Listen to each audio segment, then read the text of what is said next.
করার জন্য, নিজের আমলকে হেফাজত করার জন্য বর্তমান এই ফিতনার এই যুগে আহলে সুন্নাত ওয়াল জামাতের সঠিক আকীদার উপর নিজেকে অটল অবিচল অটুট থাকার জন্য আহলে বাইত রাসূলের প্রেম এবং ভালোবাসার কোনো বিকল্প নাই। সেই জন্য এটা আপনি যেভাবে বয়ান দেন না কেন, যেভাবে আপনি শ্রবণ করেন না কেন, যেদিক থেকে আপনি বয়ান দেন, যেদিক থেকে আপনি আলোচনা করেন, যেভাবে আপনি শুনেন না কেন, প্রত্যেকটা দিক থেকে সুগন্ধি আর খুশবু বের হয়। সেটা আমার আল্লাহ কোরআনে ওই তো হিরকুম তৎহিরা বলে সেটাই বলছেন। সুতরাং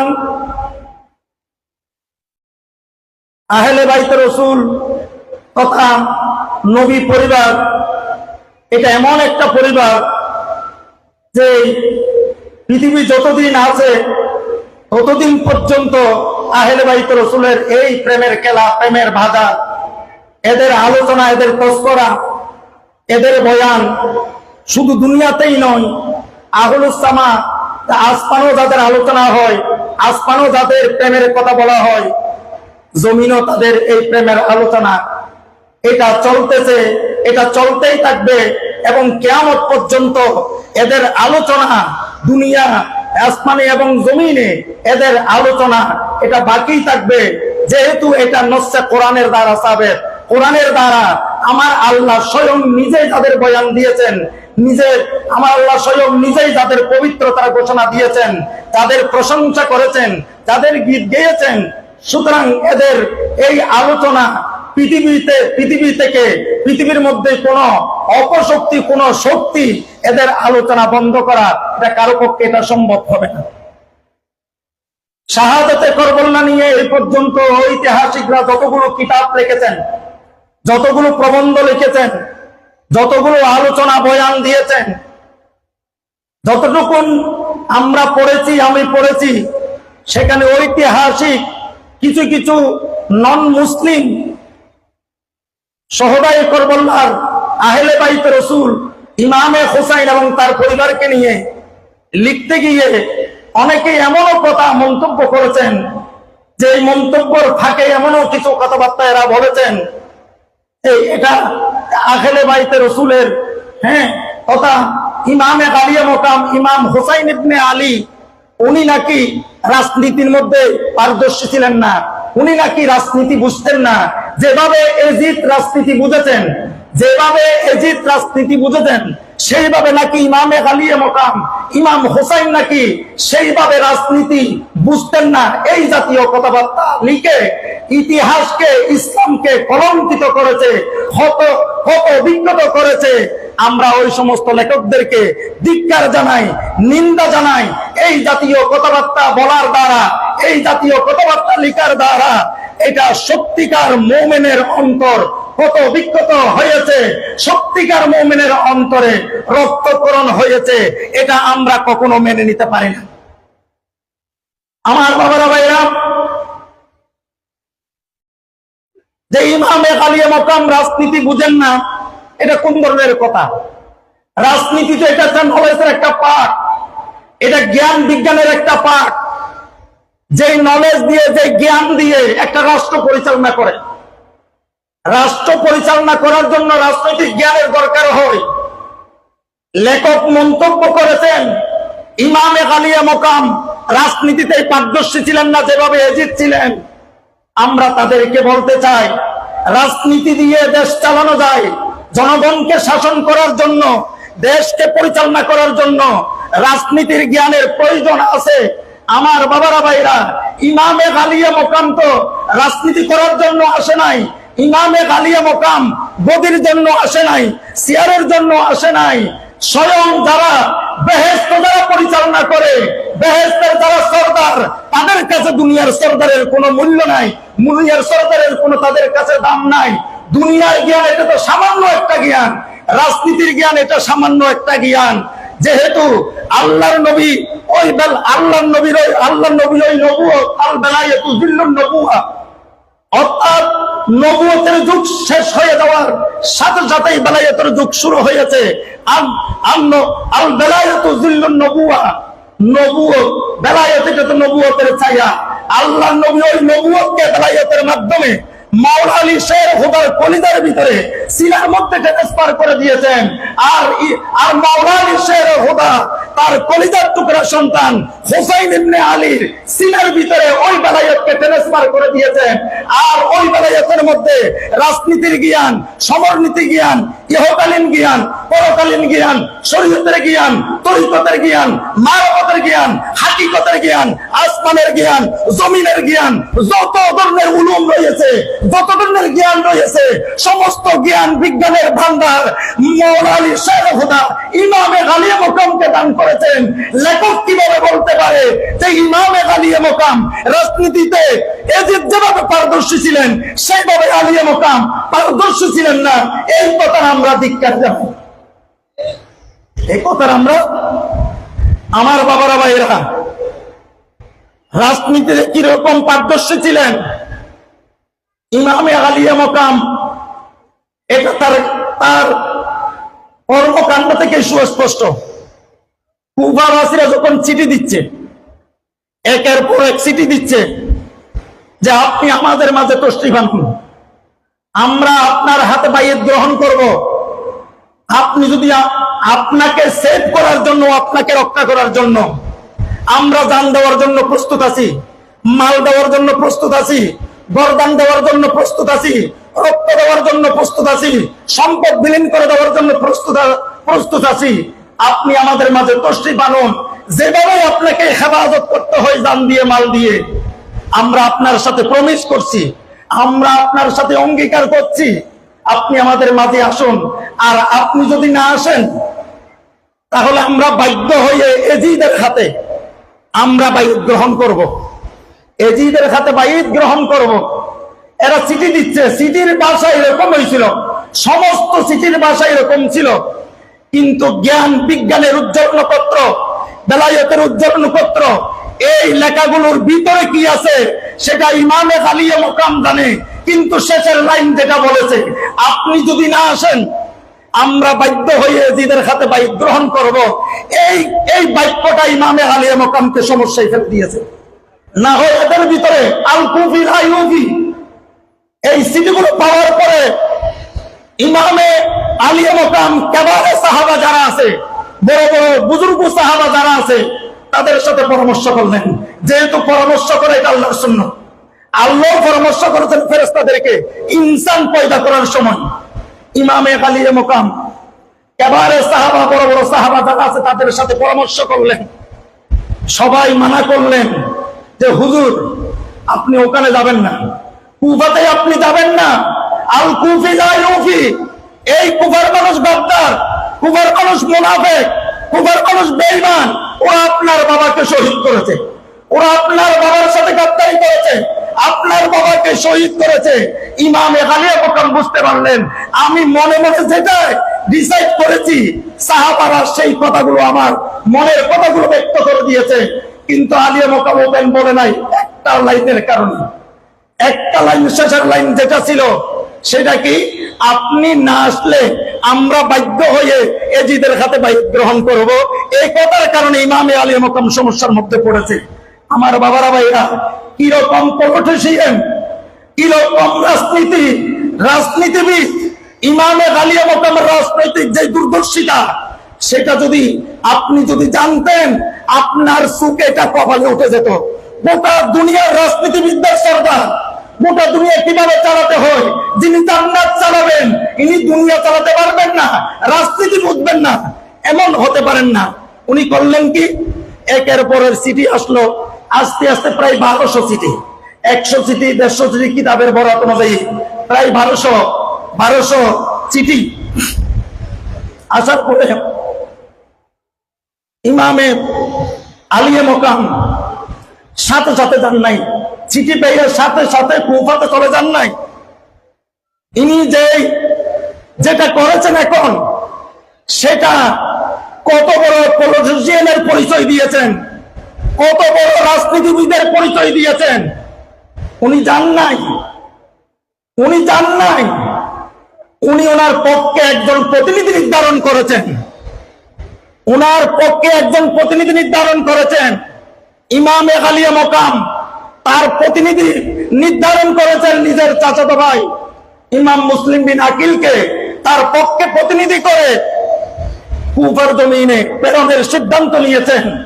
ইমামে আলিয়া মকাম মুসলিম বিন আকিলকে প্রতিনিধি বানিয়ে কুফাতে যে পাঠিয়েছেন, এটাই হচ্ছে ইমামে আলিয়া মকামের সবচেয়ে বড় রাজনৈতিক দূরদর্শিতা পরিচয় দিয়েছেন। এটা করে তাম বিশ্বের সমস্ত রাজনীতিবিদদেরকে ইমামে আলিয়া মকাম সুন্দর একটা জবাব দিয়েছেন আমার বাবারা ভাইরা। সুতরাং নন মুসলিম যারা ইতিহাস লিখে মনে রাখবেন, নন মুসলিম যারা ইতিহাস লিখে এবং নন মুসলিমের সাথে কিছু মুনাফেক দালাল রিয়ালের বিনিময়ে, ডলারের বিনিময়ে আজকে ইতিহাসকে কত বিকৃত করেছে। এরা ইসলামিক স্কলার দাবি করে। আমার বাবারা ভাইরা, আলিয়া মকামের শান বয়ান করার জন্য ওই তো হিরাকুম তাফসীরা, এই কোরআনের এই আয়াতের এটা গভীর থেকে গভীর বয়ান দেওয়ার জন্য এটা ইসলামিক স্কলারের পক্ষে সম্ভব নয়। ইসলামিক বক্তা আছে যারা, তাদের পক্ষে সম্ভব নয়। এই আয়াত তাদের সম্মান বয়ান দেওয়ার জন্য কোরআনের জ্ঞান লাগবে, হাদিসের জ্ঞান লাগবে, ফিকহের জ্ঞান লাগবে, তাফসীরের জ্ঞান লাগবে, শরীয়তের জ্ঞান লাগবে, তরিকতের জ্ঞান লাগবে, মারফতের জ্ঞান লাগবে, হাকিকতের জ্ঞান লাগবে। এই সমস্ত এলমগুলো যার ভিতরে একত্রিত হয়েছে, সেই আহলে বাইতের সঠিক বর্ণনা, সঠিকভাবে আহলে বাইতকে বিশ্ববাসীর সামনে তুলে ধরার ক্যাপাসিটি রাখে, না হয় আর কেউ রাখে না। সুতরাং আজকে 10 দিন ব্যাপী ঐতিহাসিক কারবালার এই মাহফিল, আজকে যুগ যুগ ধরে এটা আলো ছড়িয়ে যাচ্ছে। এটা তাম বিশ্বব্যাপী এই এলানটা চলে যাচ্ছে, তাম দুনিয়াব্যাপী এই এলানটা চলে যাচ্ছে। আজকে এটার মাধ্যমে দুনিয়াবাসী জানতে পারতেছে যে আহলে বাইত রাসূলের, সত্যিকার আহলে বাইত রাসূলের সম্মান এটা কি, এবং ওরা কারা। এদেরকে সম্মান করলে, ইজ্জত করলে, হুরমত করলে, এদের তারিফ করলে লাভ কি? আর এদের তারিফ না করলে, এদের বয়ান না দিলে ক্ষতি কি, সেটা সুস্পষ্ট করে দিয়েছে এই আন্তর্জাতিক সহদাই কারবালার মাহফিল। আমার বাবারা ভাইরা, আজকে এক একজন বক্তা বিভিন্ন বিষয়ের উপর এখানে আলোচনা করে যাচ্ছে। আহলে বাইতে রাসূলের এই মেম্বারগুলো, সদস্যগুলো, পুত পবিত্র এই সদস্যগুলো, এটা এমন এমন এমন জাত, এমন সত্তা, এমন গুণাগুণের অধিকারী আমার বাবারা ভাইরা, যেটার আপনি শুরু করতে পারেন কিন্তু এদের শেষ নাই, এদের শেষ নাই। আপনি এদেরকে নিয়ে শুরু করতে পারেন, আলিয়া মকামকে নিয়ে আপনি শুরু করতে পারেন, কিন্তু এদের শেষ নাই। ইমামে জয়নুল আবদিনকে নিয়ে আপনি শুরু করতে পারেন, কিন্তু এদের শেষ নাই। আলী আকবরকে নিয়ে আপনি শুরু করতে পারেন, শেষ নাই। ইমামে আলী আসগরকে নিয়ে আপনি শুরু করতে পারেন, ইবতিদা আছে, এদের কোনো ইন্তেহা নাই। এরা দুনিয়াতে আসার আগে আমার আল্লাহ এদের ইবতিদা করে দিয়েছেন, এদের তারিফ করেছেন, এদের সানাহি করেছেন, এদের প্রশংসা করেছেন। এরা দুনিয়া থেকেই চলে যাওয়ার পরও আল্লাহর কোরআন এদের পক্ষে সাক্ষী হয়ে এদের তারিফ এবং প্রশংসার এই মালা তাম বিশ্বব্যাপী বয়ান দিয়ে যাচ্ছে। তার ওই অংশস্বরূপ আন্তর্জাতিক এই সহদাই কারবালার এই মাহফিল। আমরা যারা এখানে এসেছি সত্যিকার আমরা ভাগ্যবান, আমরা যারা এখানে এসেছি সত্যিকার আমরা ভাগ্যবান। আমাদের কপাল ভালো, আমাদের কিসমত ভালো। হতে পারে এটা কিয়ামতের ময়দানে আপনার কোনো আমলই যদি না থাকে, আমল যদি কমই থাকে, কিন্তু আহলে বাইত রাসূলের এই প্রেম এবং ভালোবাসা আপনাকে কিয়ামতের ময়দানে এটা নাজাতের জরিয়া বানাবে, এটা নাজাতের জরিয়া বানাবে। এটার উপর আপনাকে শতভাগ ঈমান রাখতে হবে। আহলে বাইত রাসূল আপনাকে নাজাত এবং পরিত্রাণ দিতে পারে, ঈমান রাখতে হবে।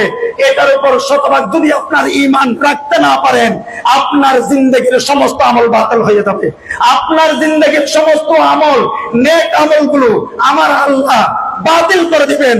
অতএব আপনার নেক আমলগুলো হেফাজতের জন্য আপনার ইমানকে হেফাজতের জন্য, ইসলামকে হেফাজতের জন্য অবশ্যই অবশ্যই আহলে বাইত রাসূলের প্রেম এবং ভালোবাসা দিয়ে আপনার নেক আমলগুলো পাহারা দেওয়ার মাধ্যমে সত্যিকার মুমিন হয়ে কবরে গিয়ে আল্লাহর সাথে সাক্ষাৎ করতে পারেন।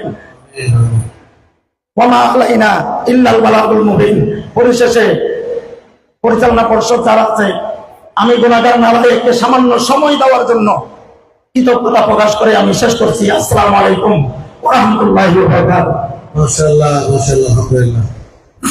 কোরআন শোনা আরবি চমৎকার বয়ান করলেন হযরতুল আল্লামা জনাব মাওলানা ইদ্রিস তাহেরি মুদাদ্দিদুল আলী। আমাদের শেষ বক্তা যিনি আজকে পড়বেন, তার পূর্বে আমাদের একজন ভাই তিনি একটু মোহাম্মদ ইব্রাহিম সাহেব। ওকে করে দিচ্ছেন।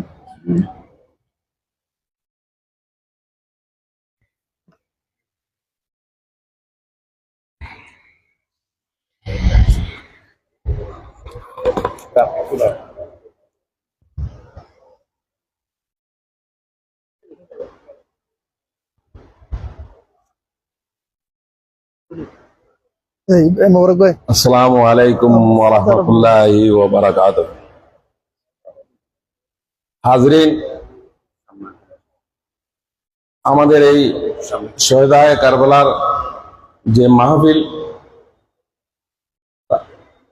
আপনারা একটু লক্ষ্য করেন যে এখানে সূরার 23 নম্বর আয়াতে যে আল্লাহ সুবহানাহু ওয়া তাআলা ইরশাদ করেছেন, এই আয়াত যে নাযিল হয়েছে তার কারণ ছিল যে ওই যুগে আহলে বাইতের শত্রুরা ছিল, যারা এই আয়াতের আওতায় আছে তারা হুসাইনি মুসলমান, যারা এই আয়াতের বিরোধিতা করেছিল বা করে তারাই ইয়েজিদি মুসলমান। তাদের উদ্দেশ্যে আমার এই কালামটা লেখা, শুনেন। करबला का वो मंजर, वो दिल आबाद नहीं जिस दिल में अहले बैत की याद नहीं, वो दिल आबाद नहीं जिस दिल में अहले बैत की याद नहीं, कसम खुदा की वो मुनाफिक है जिस दिल में हुसैन की मोहब्बत नहीं। करबला में तुम्ही ने मारा है मेरे हुसैन को, करबला में तुम्ही ने मारा है मेरे हुसैन को, आज तुम ही कह रहे हो किसने मारा है हुसैन को। लाना तो तुम पर खुद को मुसलमान कहते हो, लाना तो तुम पर खुद को मुसलमान कहते हो, मस्जिद के पहले सफ में तुम्ही नजर आते हो। मुनाफिक के लक्षण, लाना तो तुम पर खुद को मुसलमान कहते हो, मस्जिद के पहले सफ में तुम्ही नजर आते हो। आज भी यजीदी तमाम खसलतें हैं तुम्हारे अंदर, आज भी यजीदी तमाम खसलतें हैं तुम्हारे अंदर, फिर भी जमाने के सामने तुम हो बड़े कलंदर। वक्त गुजरता गया जख्म भरता गया हुसैन के गम का, वक्त गुजरता गया जख्म भरता गया हुसैन के गम का, क्या करूं फिर आ गया यौमे करबला शहादत हुसैन का। खूब लोगों को सुने लगता कथा, हुसैन ने कहा तुमने नहीं कोई मुसलमान मैदान करबला में, हुसैन ने कहा तुमने नहीं कोई मुसलमान मैदान करबला में, आई सदा कलमा बचा ले हुसैन मैदान करबला में। ये सबका हुसैन का है इब्राहिम जो आज तो मुसलमान, ये सबका हुसैन का है आज का हम सभी मुसलमान, ये सबका हुसैन का है इब्राहिम जो आज तू मुसलमान है, वरना तुम्हारा नाम भी मुनाफिकों में शुमार हो गया होता। अस्सलाम वालेकुम। মারহাবা, মাশাআল্লাহ, মাশাআল্লাহ। এটা মনকবত ইমাম হুসাইন মাশাআল্লাহ, কারবালার মনকবত বলে শুরু করলেন মোহতারাম মোহাম্মদ ইব্রাহিম সাহেব। মাশাআল্লাহ। মানে আমরা পরিষদের পক্ষ থেকে ধন্যবাদ এবং মোবারকবাদ জানাই। ওনার আশীর্বাদ এবং মহব্বত থেকে আমরা খুবই আনন্দিত। এই পর্যায়ে কোরআন শোনার আলোকে আহলে বাইত রাসূল সাল্লাল্লাহু আলাইহি ওয়াসাল্লামের পুরজোশ বয়ান করবেন দিলিয়া ব্যক্তিত্ব চট্টগ্রাম কলেজের হযরতুল আল্লামা জনাব মাওলানা মোহাম্মদ মনিরুল হাসান সাহেব। মাওলানা মোহাম্মদ মনিরুল হাসান চলে যেতে হবে।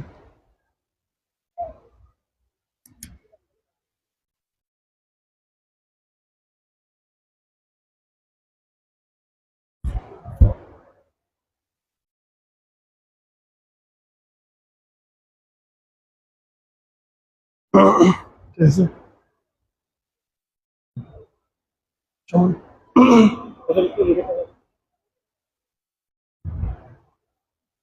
نحمده ونصلي ونسلم على رسوله الكريم أما بعد أعوذ بالله من الشيطان الرجيم بسم الله الرحمن الرحيم قال الله تعالى في شان حبيبه مخبرا وآمرا أعوذ بالله من الشيطان الرجيم ببركة وبفضل بسم الله الرحمن الرحيم يا أيها الذين آمنوا استعينوا بالصبر والصلاة إن الله مع الصابرين وأيضا قال الله تعالى في شان حبيبه مخبرا وآمرا إن الله وملائكته يصلون على النبي يا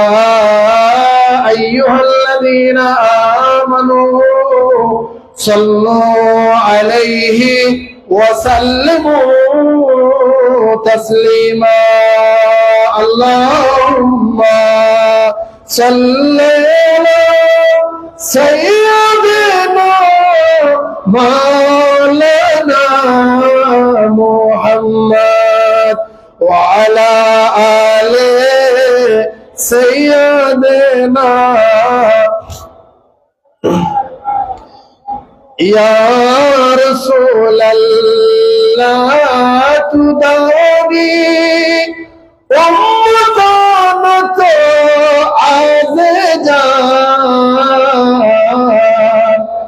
عز جرا रहनमा जुमेला तुई अल्लाहुम्मा सल्ले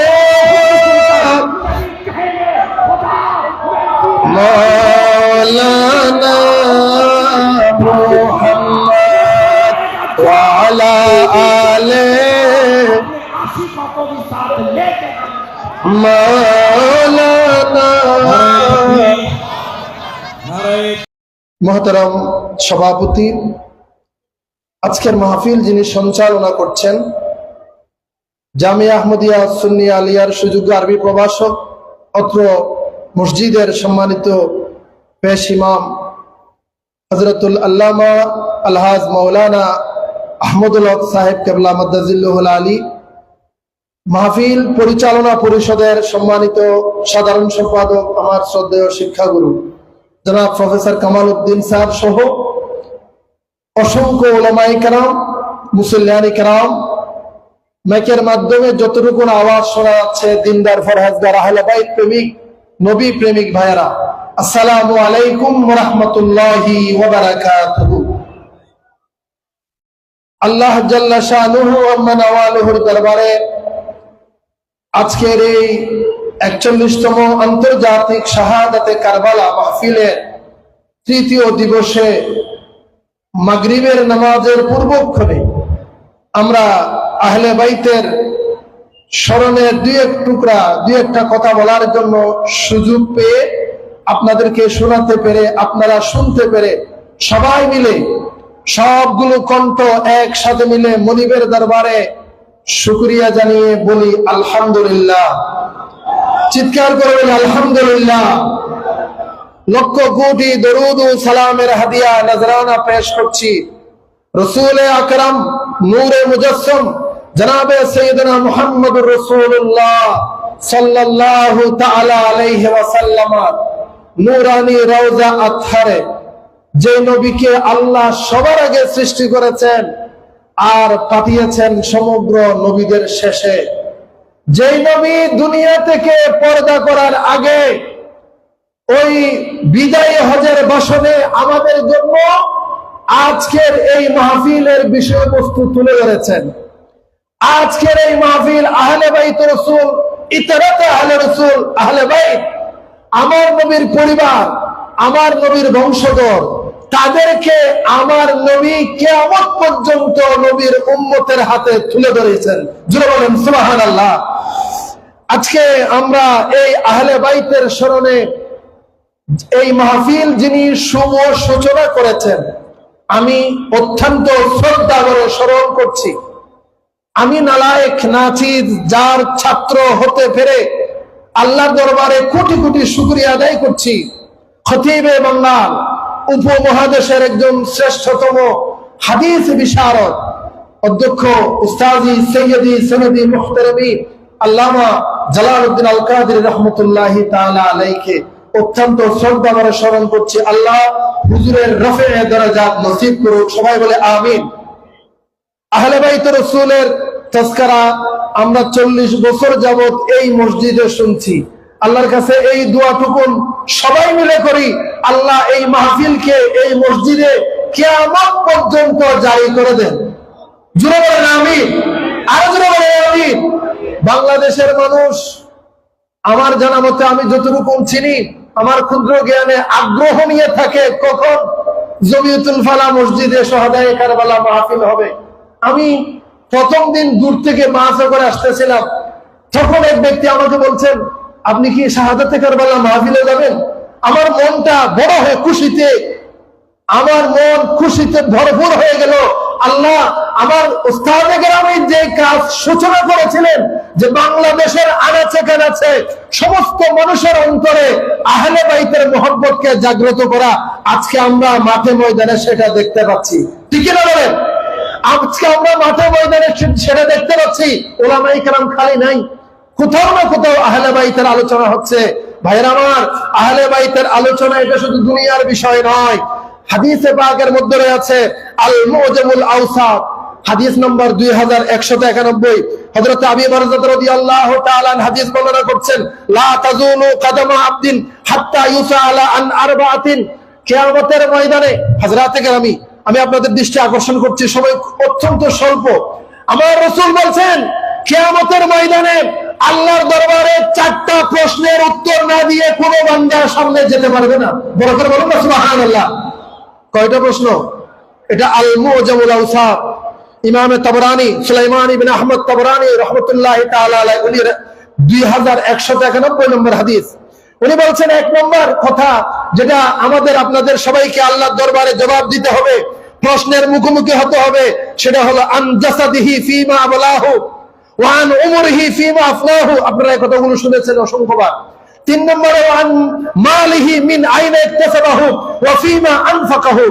এগুলো আপনারা জানেন। 1 নম্বর হলো দেহ, নিজের দেহকে, চোখকে কোথায় খরচ করেছি, দেহ দিয়ে কষ্ট করে শাহাদাতে কারবালা মাহফিল হচ্ছে, এখানে কি এসেছি, নবীর জিকিরে গিয়েছি, আল্লাহর জিকিরে গিয়েছি, নামাজ পড়েছি না পড়ি নাই, এই ধরনের প্রশ্ন। 2 নম্বরে হলো আমার আপনার সময় কিভাবে অতিবাহিত করেছি, আপনার আমার। 3 নম্বরে হলো মাল সম্পদ কোন পথে অর্জন করেছি, কোন পথে খরচ করেছি। 4র্থ নম্বর প্রশ্ন হলো, ইমাম তাবরানী বলছেন, ওয়ান হুব্বা আহলিল বাইত। কিয়ামতের ময়দানে নবীর উম্মতদেরকে এই প্রশ্ন করা হবে, হে নবীর উম্মত, হে দুনিয়াবাসী, তোমরা আজকে আল্লাহ প্রশ্ন করবেন, এই প্রশ্নের জবাব দাও। দুনিয়ার জমিনে আমার নবীর আহলে বাইত যারা ছিল, আমার নবীর বংশধর যারা ছিল, তাদেরকে কিরকম তাদের সাথে ব্যবহার করেছো, তাদেরকে কিরকম তাজিম করেছো, সেই প্রশ্ন কিয়ামতের ময়দানে আল্লাহ বান্দার কাছে করবেন। বড় করে বলুন সুবহানাল্লাহ। আমার পূর্বে বক্তা বলেছেন, আহলে বাইত রাসূল ওনারা আমাদের জন্য দুনিয়াতেও নাজাতের উসিলা, আখিরাতেও নাজাতের উসিলা। বলেন না সুবহানাল্লাহ। আচ্ছা, এই কথার মধ্যে কোনো সন্দেহ আছে? বলেন, হাত তোল, বলে কোনো সন্দেহ আছে? আহলে বাইত রাসূল দুনিয়ার জমিনে আমাদের জন্য নাজাতের উসিলা, আখিরাতের জমিনেও নাজাতের উসিলা। আল্লাহ কবুল করুক, বলেন আমিন। আমি একখানা হাদিস আপনাদেরকে, উলামায়ে কেরাম আছেন, ইবনে মাজাহ শরীফ সিহা সিত্তার অন্যতম একটা কিতাব, ইবনে মাজাহ শরীফের 65 নং হাদিস আপনাদেরকে সহজে বলে দিলাম, আপনারা গুগল সার্চ দিলে পাবেন। হাদিসের সনদ আল্লামা ইবনে মাজাহ রাহমাতুল্লাহ আলাইহি হাদিসের সনদ বর্ণনা করছেন। ইবনে মাজাহ হাদিস নাম্বার 65, হাদাসানা সাহাল বিন আবি সাহাল ওয়া মুহাম্মদ ইবনে ইসমাঈল হাদাসানা আব্দুস সালাম বিন সালেহ আবু সালব আল হারাবি। এখানে ইবনে মাজাহ রাহমাতুল্লাহ আলাইহির একজন উস্তাদ, দুইজন উস্তাদ, একজন হলেন সাহাল বিন আবি সাহাল, আরেকজন মুহাম্মদ বিন ইসমাঈল। এই দুইজনের উস্তাদ হলেন আব্দুস সালাম বিন সালেহ, বা যাকে আবু সালম আল হারাবি বলা হয়। উনি ইবনে মাজার দাদা উস্তাদ। উনি বলছেন, উনি হাদিসের সনদ দিচ্ছেন, এরপরে বলছেন হাদ্দাসানা আলী ইবনে মুসা আর-রাদা আন আবিহি আন জাফর বিন মুহাম্মদ আন আবিহি আন আলী বিন হুসাইন আন আবিহি আন আলী বিন আবি তালিব قال قال رسول الله بركة বলেন সাল্লাল্লাহু তাআলা আলাইহি ওয়াসাল্লাম আল ঈমান মা'রিফাতুন বিল কলবি ওয়া কাওলুন বিল লিসান ওয়া আমালুন বিল আরকান। এটা হলো হাদিস। হাদিসের সনদটা একটু লক্ষ্য করি। হযরতে নবী প্রেমিক ভাইরা, আহলে বাইত প্রেমিক ভাইরা, ইমামে ইবনে মাজাহ রাহমাতুল্লাহ আলাইহি ওনার দাদা উস্তাদ এই হাদিস রিওয়ায়াত করছেন। হাদিসের মধ্যে সিহাসিত্তের হাদিসে বা হাদিসের কিতাবে হাদিস একটা বিষয়, সনদ একটা বিষয়। হাদিস আল্লাহ রাসূলের হাদিস, কোনো সন্দেহ নাই। মুহাদ্দিসিনে কিরামের কাছে সনদটাও অতীব গুরুত্বপূর্ণ। এই হাদিসের সনদের মধ্যে একজন দুইজন নয়, 7 জন আওলাদ রাসূলের নাম মুবারক আছে। সুবহানাল্লাহ বলেন। কয়জন? আরো বড় করে বলেন কয়জন? এখানে শেষ নয়, আরো আছে। এই 7 জনের নাম দিয়ে কি হবে? এই 7 জন আমার থেকে করে নেন। একজন হলেন আলী বিন মুসা আর-রাদা নবীহি, হযরত আলী বিন মুসা রাদা, এখানে 2 জন। ওনার আব্বা হযরত আলী বিন হুসাইন, 4 জন। ওনার বাবা আলী ইবনে আবি তালিব, এখানে 2 জন, 6 জন। এরপরে এই 6 জন সহ এরপরে বলছেন আমার নবী রাহমাতুল লিল আলামিন রাসূল পাক সাল্লাল্লাহু আলাইহি ওয়াসাল্লামের নাম মুবারক উচ্চারণ করে ইমামে ইবনে মাজাহ ওনার দাদা উস্তাদ এই হাদিসের সনদ বর্ণনা করলেন। হাদিস আমাদেরকে শিক্ষা দিলেন। মজার বিষয় কি জানেন? হাদিসের শেষে ইমামে কলা আবু সালম আল হারাবি, ইমাম ইবনে মাজাহর দাদা উস্তাদ, উনি বলছেন হাদিস আল্লাহ রাসূলের কথা, এটা আমাদের মাথার উপর, কোনো সন্দেহ নাই, এটা আমাদের মাথার উপর। উনি বলছেন লাউ কুরিয়া হাযাল ইসনাদ আলা মাজরুরিন লাবারা। আমার আহলে বাইতের প্রেমিকরা, আপনাদের কাছে মেসেজটা পৌঁছাতে চায়। ইমামে ইবনে মাজাহর দাদা উস্তাদ উনি বলছেন এই হাদিসের মধ্যে যে সনদটুকু রয়েছে, যে আওলাদে পাকের নাম মুবারক রয়েছে, এই নামগুলো পড়ে, এই নামগুলো উচ্চারণ করে যদি কোনো পাগলের উপরে পড়া হয়, পাগলকে দম করা হয়, অসুস্থ ব্যক্তিকে পড়া হয়, দম করা হয়, ইমামে আবু সালম আল হারাবি বলছেন লাবারা, আওলাদে পাকের নামের উসিলায়, আওলাদে রাসূলের নামের উসিলায় আল্লাহ তাদের সমস্ত বিমারকে শিফা করে দিবেন। বড় করে বলেন আল্লাহু আকবার। লাউ কুরিয়া হাযাল ইসনাদু আলা মাজরুনিন লাবারা। এটা হাদিস পড়া লাগবে না, হাদিস তো অনেক বড় বিষয়। আমার রাসূলের নূরানি জবানে বের হওয়া কথা, সনদের মধ্যে আওলাদে পাকের নাম, মুহাদ্দিসিনে কিরামের নাম, আহলে বাইত রাসূলের নাম, এই নামগুলো পড়ে যদি পাগলের উপরে দম করা হয়, নিয়ত বিশুদ্ধ করে যদি করেন, পাবনা যাওয়া লাগবে না ভাই। এটা করে দেখেন। এটা হাদিসটা আজকে থেকে 1200 বছর আগে এই হাদিসের কিতাব লিখিত হয়েছে। এটা এখনো পর্যন্ত আমরা, আমাদের মতো ছাত্ররা আলিয়া মাদ্রাসাগুলোতে চর্চা হচ্ছে। আল্লাহ আমাদেরকে এখান থেকে আহলে বাইতের মহব্বত বুঝার তৌফিক দান করুন। বড় করে বলেন আমিন। আমি কানজুল উম্মানের একটা হাদিস হযরতে কেরামের সামনে পেশ করতে চাই। যেহেতু ইমামে হাসান এবং হুসাইন, যে 2 জন আমার নবীর নূরানি জবানে যাদেরকে ফুল উপহার দিয়েছে, এই 2 জন আমি নবীর দৌহিত্র নয়, শুধু সন্তান নয়, দুনিয়াবাসীর জন্য, আপনার জন্য, আমাদের জন্য, কিয়ামত পর্যন্ত আগত আমার রাসূলের উম্মতের জন্য জান্নাতের 2টা ফুল দুনিয়াতে ছিল, আছে, তাদের তাযকিরা থাকবে। জোরে বলেন না সুবহানাল্লাহ। হযরতে আনিল হাসান বিন আলী রাদিয়াল্লাহু তাআলা থেকে হাদিস বর্ণনা করছেন। উনি বলছেন ক্বালা রাসূলুল্লাহি, বড় করে বলেন সাল্লাল্লাহু তাআলা আলাইহি ওয়াসাল্লাম, লিকুল্লি শাইইন আসাসুন ওয়া আসাসুল ইসলামি হুব্বু আসহাবু রাসূলিল্লাহ। বলছে প্রত্যেক জিনিসের একটা ফাউন্ডেশন থাকে। বিল্ডিং এর ফাউন্ডেশন ছাড়া বিল্ডিং টিকবে না। কি বলেন? ফাউন্ডেশন ছাড়া বিল্ডিং টিকবে? ভূমিকম্প হলে নড়বড় হয়ে যাবে। হযরতে হাসান ইবনে আলী রাদিয়াল্লাহু তাআলা এই হাদিসটা কানজুল উম্মালের মধ্যে রয়েছে। সেখানে হাদিস রওয়ায়াত করছেন, আমার নবী বলছেন প্রত্যেক জিনিসের একটা ফাউন্ডেশন থাকে, ততরূপ আল্লাহ আমাদেরকে ইসলাম দিয়েছে। আল্লাহর কোরআনের ঘোষণা, ইন্নাদ-দীনা ইনদাল্লাহিল ইসলাম। আমাদের জন্য, আপনাদের জন্য আল্লাহর কাছে মনোনীত জীবন ব্যবস্থার নাম, বড় করে বলেন কি নাম? আমরা কোন ধর্মকে অনুসরণ করি? আমার নবী আমাদেরকে কোন ধর্ম উপহার দিয়েছে? আজকে আহলে বাইত রাসূল 61 হিজরির এই কারবালার জমিনে শাহাদাতে হুসাইন, ইমামে হুসাইন রাদিয়াল্লাহু তাআলা আনহুর শাহাদাত হয়েছে এই ইসলামকে কিয়ামত পর্যন্ত বিজয়ী করার জন্য। বড় করে বলুন সুবহানাল্লাহ। কতলে হুসাইন আসল মে মরগে জিদ হয়, এটা আপনারা জানেন। এই বারবার কারবালার ঘটনা আমাদেরকে স্মরণ করিয়ে দেয় ইসলাম সেটা আল্লাহ দিয়েছে, আমার নবীর মাধ্যমে আমরা পেয়েছি। আল্লাহর কাছে একমাত্র মনোনীত ধর্ম এই ইসলাম টিকে থাকবে, এই ইসলামের চর্চা চলবে, ওই ইসলামের আসল ছায়া ইমানদারের কাছে থাকবে যতক্ষণ পর্যন্ত ইমানদার আওলাদে রাসূলের কাছে যাবে। বলেন না সুবহানাল্লাহ। ইসলামের ছায়া ততক্ষণ থাকবে, একটু কথাটা বুঝে নেবেন, ইসলামের ছায়া ততক্ষণ থাকবে, ইসলামের নূর ততক্ষণ থাকবে। রাসূলের নূর আমরা তখনই পাবো যখন আমার রাসূল যে শিক্ষা দিয়েছে আমাদেরকে, আমার আহলে বাইতের কাছে যাও, আমার আহলে বাইতকে মহব্বত করো। আমি তোমাদেরকে দুটো জিনিস দিয়ে যাচ্ছি, কিতাবুল্লাহ এবং আমার রাসূল বলছে এই বিদায় হজের ভাষণে শুধু দুটো বলে শেষ করে নাই, আমি তোমাকে বলেছি আহাদুহুমা আযমু মিনাল আখির। নবীজি বলছেন কোরআন একদিকে, আমি নবীর আহলে বাইত একদিকে, কিন্তু তোমরা ভুল করবে না, কোরআনকে প্রাধান্য দিতে গিয়ে আহলে বাইতকে ভুলে যাবে না। কোরআন যেমন সত্য, আল্লাহর কালাম, লা যালিকাল কিতাবু লা রাইবা ফি, কোরআন এটা আমাদের জন্য যেমন জীবন বিধান, তদ্রুপ আমার নবীর আহলে বাইত এরাও কিন্তু কম নয়, এরা আমাদের জন্য কোরআনের একটা প্র্যাকটিক্যাল। বড় করে বলেন সুবহানাল্লাহ। আমি একটা ঘটনা বলে শেষ করবো, আজান সময় অত্যাসন্ন। আমরা ফাজিল ডিগ্রি ক্লাসে, আমি মাদ্রাসায় পড়েছি, কলেজেও পড়েছি, ডিগ্রি তো আমাদের সিলেবাসের মধ্যে ছিল। উমাইয়া আমলে একজন কবি ফরজদক বলা হয়। উমাইয়া আমলে 3 জন কবি বিখ্যাত ছিল, একজন জারির, একজন ফরজদক, আরেকজন আতহার। এই 3 জন কবি বিখ্যাত। একজন কবি ফরজদক, তার একটা কিতাব আছে দিওয়ানে ফরজদক, যারা আরবি ভাষার ছাত্ররা পড়ালেখা করে তারা জানবে।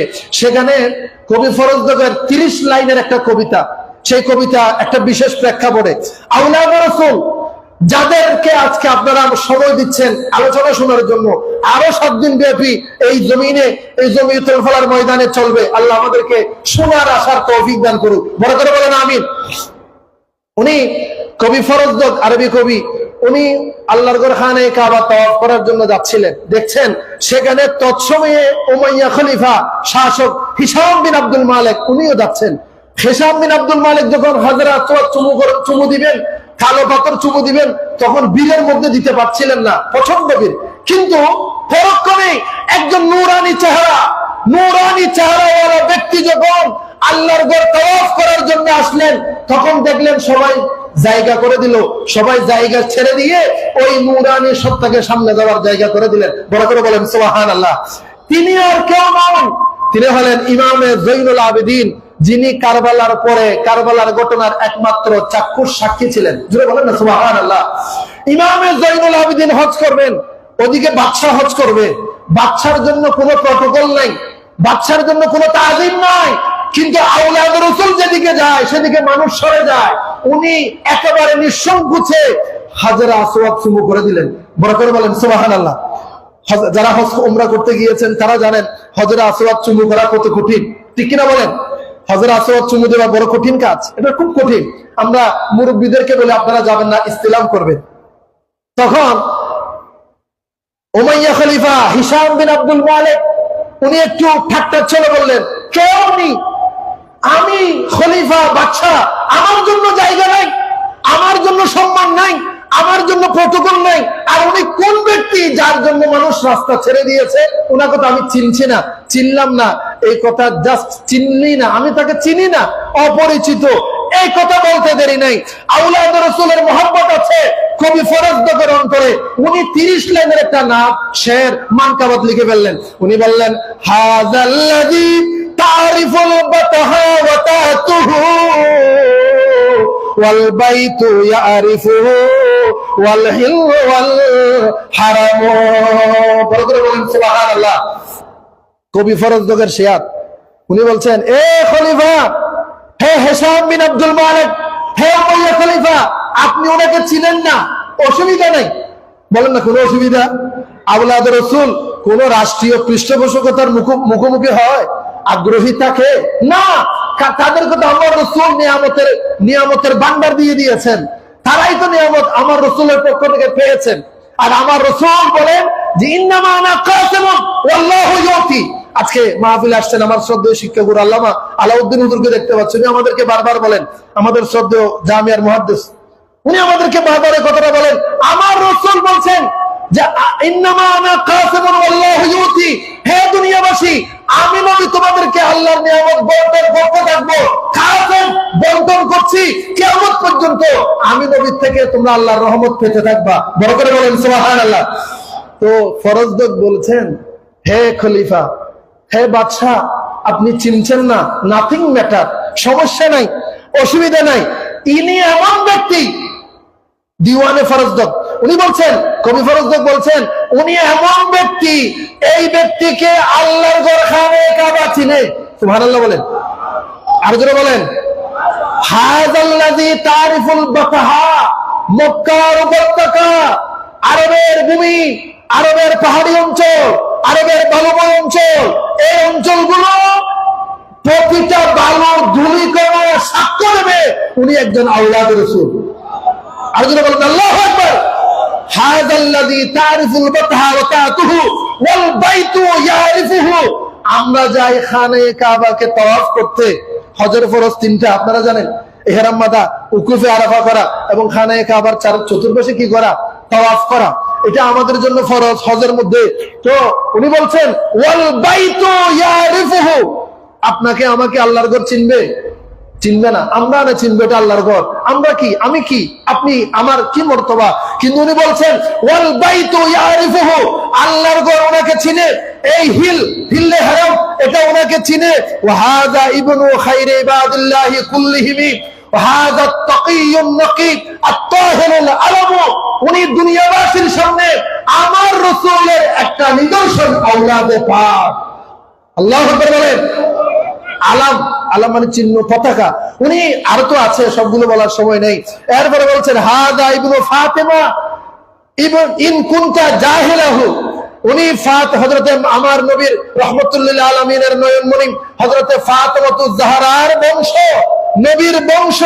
বেজাদ্দিহি আম্বিয়াই কাদ খুতিমু, ওনাদের আগে ওনাদের নানা, পর নানা, এমন নানা, এমন নবী আল্লাহ যাকে খাতামুল আম্বিয়া করে দুনিয়ার জমিনে পাঠিয়েছেন। জোরে বলেন সুবহানাল্লাহ।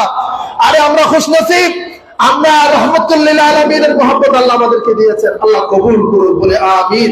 ওয়া আখিরু দাওয়ানা আলহামদুলিল্লাহি রাব্বিল আলামিন। আসসালামু আলাইকুম ওয়া রাহমাতুল্লাহি ওয়া বারাকাতুহু।